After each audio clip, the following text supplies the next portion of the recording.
Eh bien, Louis Bert, bonjour. Vous Bonjour. êtes le directeur général délégué de la société de gestion Dorval Asset Management. Nous commençons une nouvelle année boursière.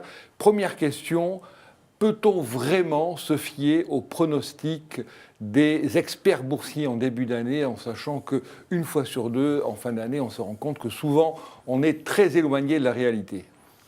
Oui, bon, il faut toujours se méfier du consensus. Vous savez que l'art de la prévision, comme on dit, est difficile, surtout quand il concerne l'avenir.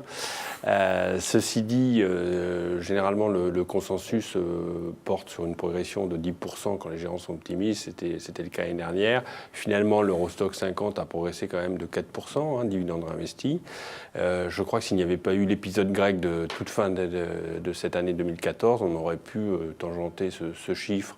Donc on n'était pas si loin, même sur d'autres domaines, notamment le domaine des taux, où on a un effondrement des taux qui n'était pas du tout prévu par la communauté financière, bien sûr, mais ça fait partie de l'exercice. D'accord. Donc on a besoin des prévisions en début d'année pour cadrer l'année boursière. C'est un cadrage, oui, c'est un cadrage. Et puis, ce que je dis toujours aux équipes, c'est-à-dire chez Dorval Finance, c'est-à-dire qu'il n'y a pas de place pour le hasard dans nos métiers. On doit travailler pour réaliser ces prévisions, mais le hasard, il joue un grand rôle, parce qu'on l'a vu encore l'année dernière, les facteurs géopolitiques peuvent déclencher des mouvements très importants sur les marchés. Ils ne sont pas prévisibles par nature. D'accord. Alors justement, avec toutes les réserves qui s'imposent sur la prévision, dans quel est le cadre de travail que vous voyez pour 2015, vos perspectives boursières, dans quel scénario vous envisagez ?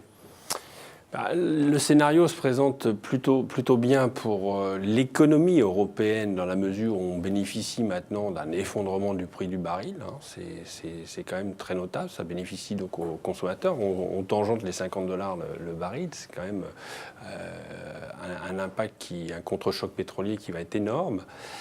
En même temps, nos entreprises bénéficient d'une parité euro-dollar de plus en plus attractive, ce qui va relancer nos exports et bien sûr la compétitivité de la zone euro. On en avait bien besoin. Et l'effondrement des taux. Les taux à 10 ans en Allemagne sont autour de 0,50 sur le Bund. Donc on voit bien que ce cocktail, c'est des facteurs très puissants qui vont jouer sur l'économie européenne sur toute l'année 2015. Alors malheureusement, on bascule depuis le mois de décembre dans encore un choc post-traumatique 2011 avec le retour de la Grèce sur le devant de la scène. Il provoque donc des élections anticipées et on voit bien que ça va créer de la perturbation. Donc sur le début de l'année, je crois que ça va être assez compliqué parce que beaucoup de volatilité liée au choc politique qu'on est en train de connaître. On va probablement se faire un peu peur sur une sortie de la Grèce qui n'est souhaitée par personne d'ailleurs, mais enfin bon, c'est un peu les vieux démons qui reviennent à la surface. Et puis en même temps, on doit dire qu'on doit traverser la normalisation aussi aux États-Unis. Normalisation, qu'est-ce qu'on veut dire par là ? C'est-à-dire que l'économie américaine, ça y est, sort de l'ornière, très, très nettement. Maintenant, on a une croissance qui est très rapide. Et il faudra normaliser la politique de taux aux États-Unis. Donc on sait bien que c'est aussi un changement de moteur qui aura lieu sur le premier semestre et que ça peut créer des perturbations sur le marché. Mais dans les deux cas, ça sera plutôt des opportunités pour se renforcer très nettement sur les marchés occidentaux. Alors, autre sujet important, est-ce qu'on peut enfin, ça n'a pas marché en 2014, est-ce qu'on peut en 2015 espérer rattraper Wall Street pour les indices boursiers européens ? Ce rattrapage, il ne peut s'effectuer.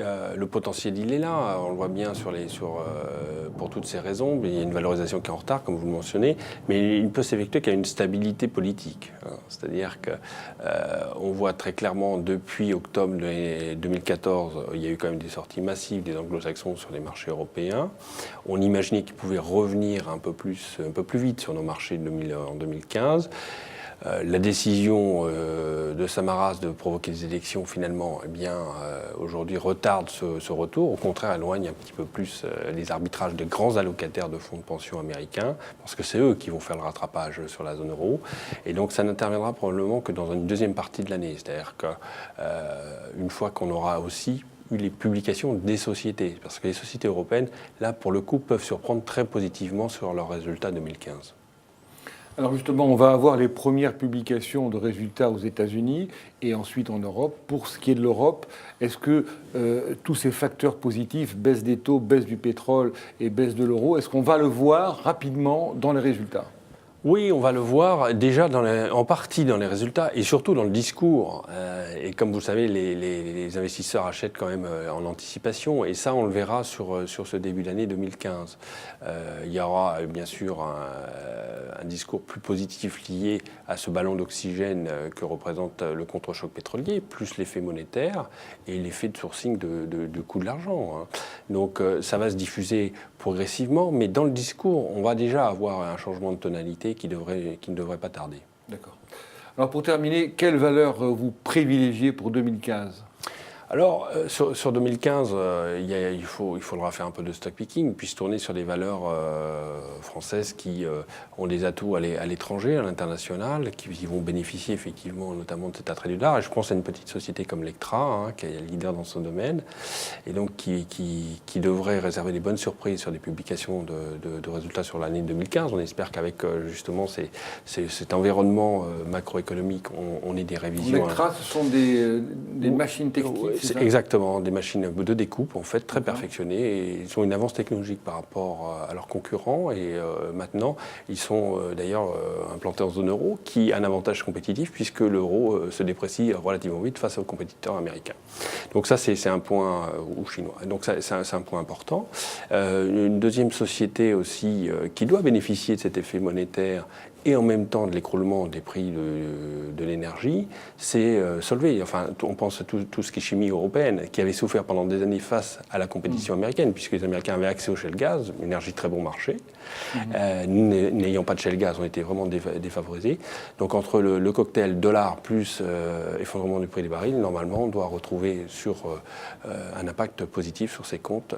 Donc Solvay pour les plus courageux, puisque c'est quand même un peu plus cyclique. C'est une valeur aussi qu'on peut mettre en portefeuille progressivement, justement bénéficier un peu des replis des cours qu'on peut connaître liés aux facteurs purement politiques de la Grèce. Et puis une autre société dans la R&D externalisée avec un très bon management qui est Altran en fait aussi. On pense que compte tenu de sa valorisation, il reste un potentiel important. Voilà 3 valeurs pour 2015. Eh bien Louis Bert, merci et je vous donne rendez-vous pour un prochain point boursier mensuel. À bientôt.